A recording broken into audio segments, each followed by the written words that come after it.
In this video, we'll talk about cropping a photo according to the rule of thirds. Before we start, let me get this image set up. I need to make a duplicate layer, Control J. So I have a duplicate right there. I might choose to improve the photo a little bit, boosting the contrast. I'm going to use one of the methods we've talked about previously. I'm going to click on the blend mode and choose multiply. Gets a little bit too dark for me, so I'm going to reduce the opacity to about 79. I'm going to take a quick look at the before and after, maybe a little bit more.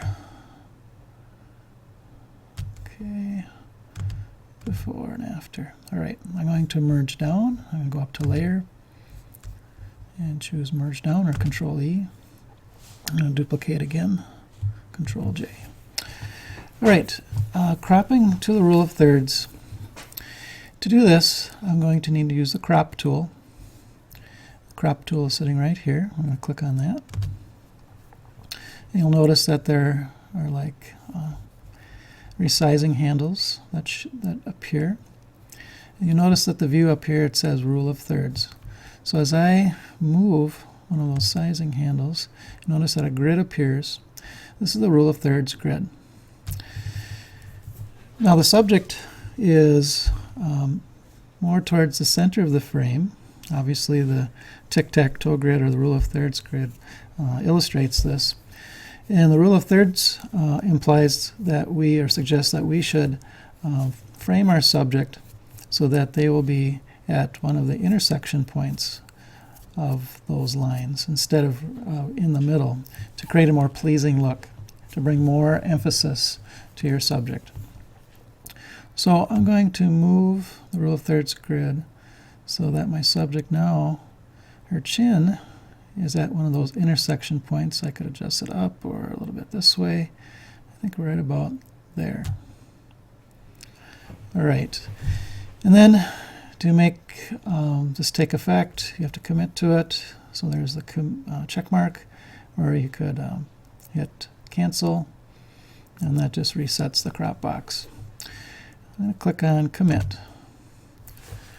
Now, here's a before and after. I can't do a before and after with my layers now because they've both been cropped, so I can Control Z, Control Alt Z.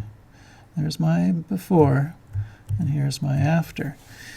Cropping the picture according to the rule of thirds often improves the image, improves emphasis on the image or the subject.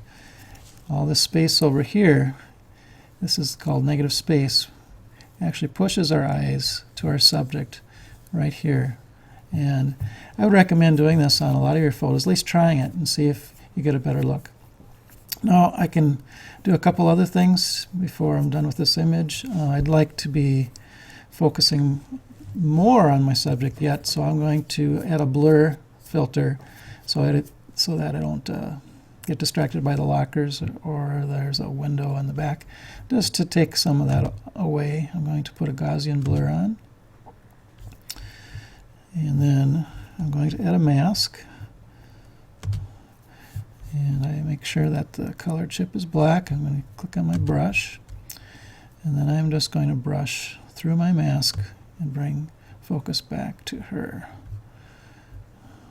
And that's probably all I'm going to do, because I just want her face and maybe where it says Chisago Lakes to show up more clear. All right, let's take a look at it before and after. Notice I've cut through the mask. There's before, there's after.